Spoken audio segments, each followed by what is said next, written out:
نحمده ونصلي على رسوله الكريم اما بعد لقد كان لكم في رسول الله اسوة حسنة۔ رسول اللہ صلی اللہ علیہ وسلم کی سیرت مبارکہ اسوہ مبارکہ کے موضوع پر ہمارا 12واں درس ہے۔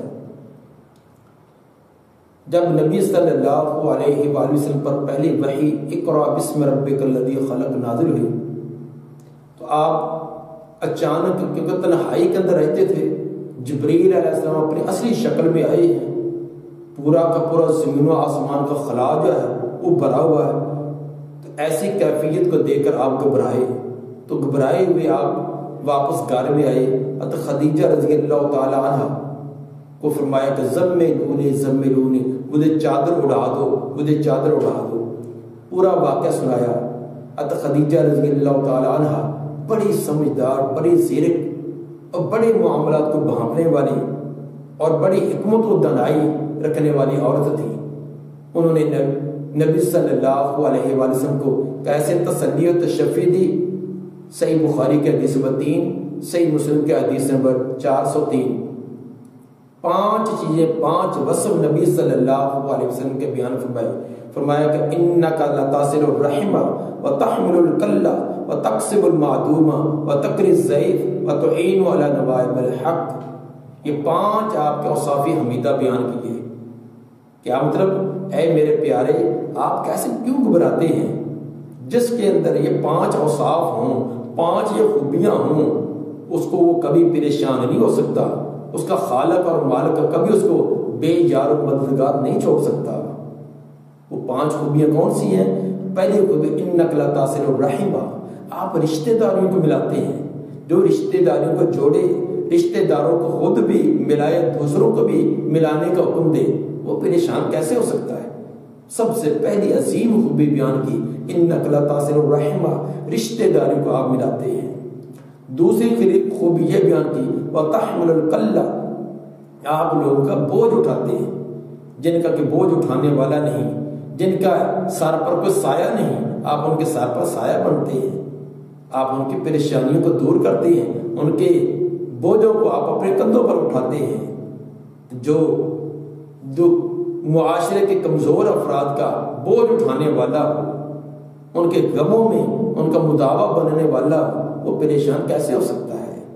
تیسری خوبی وتکسب المعدوم، جن کے اسباب، ذرائع اسباب ختم ہو چکے ہوں، ذرائع آمدن ختم ہو چکے ہوں، آپ ان کو کما کر دیتے ہیں۔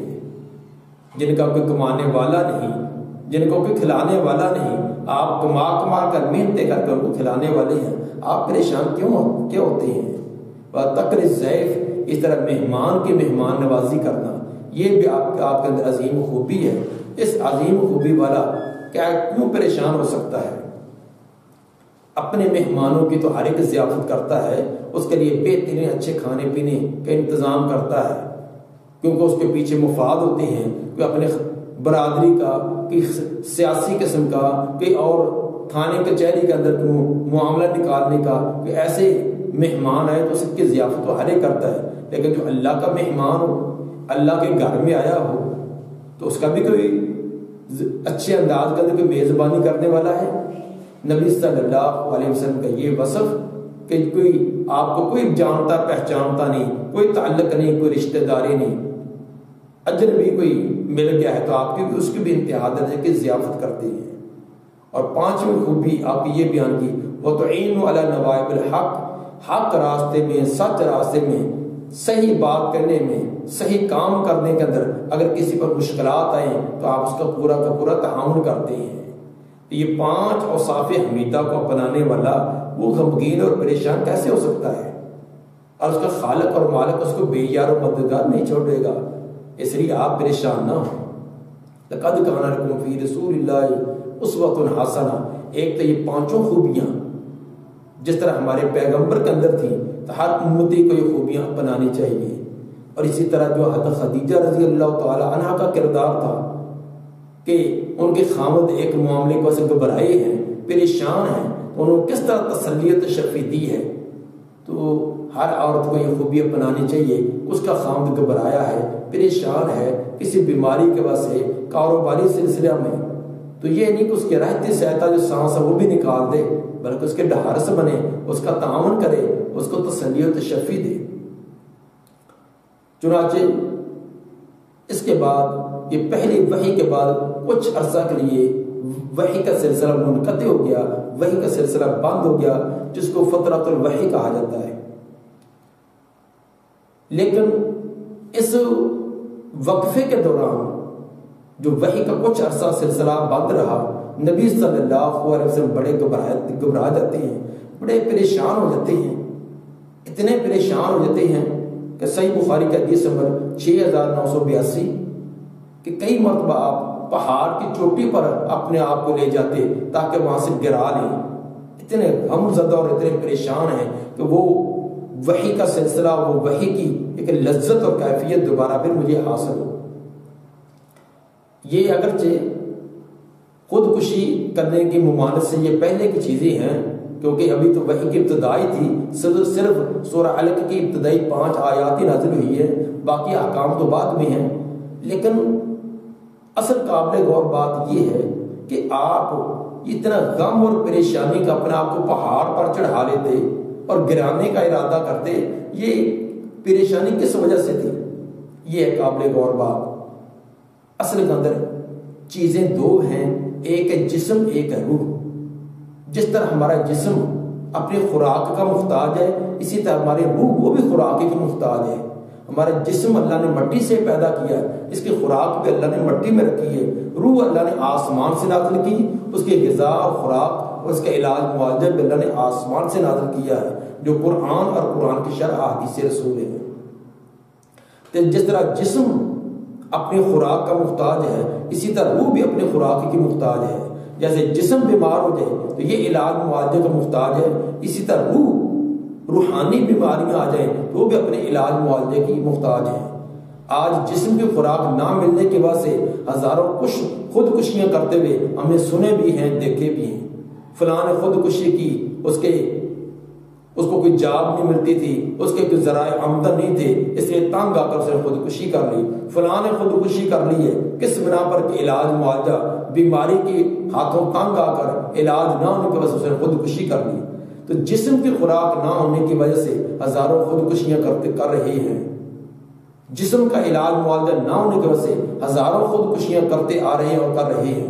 لیکن روح کی غذا نہ ملنے کی وجہ سے، روح کا علاج معالجہ نہ ملنے کی وجہ سے یہ جو بے تابی اور بے چینی تھی، آپ اس بے تابی کی وجہ سے اپنے آپ کو پہاڑ پر چڑھا کر گرانے کی کوشش کرتے ہیں۔ اصل کے اندر روح کی خوراک اور غذا کی جو اہمیت، اس کی قدر اور اس کی جو مقام ہے، یہ جاننے والوں کی پتہ ہے کہ روحانی غذا کی کتنی اہمیت ہے، جن کو اس چیز کا احساس تھا۔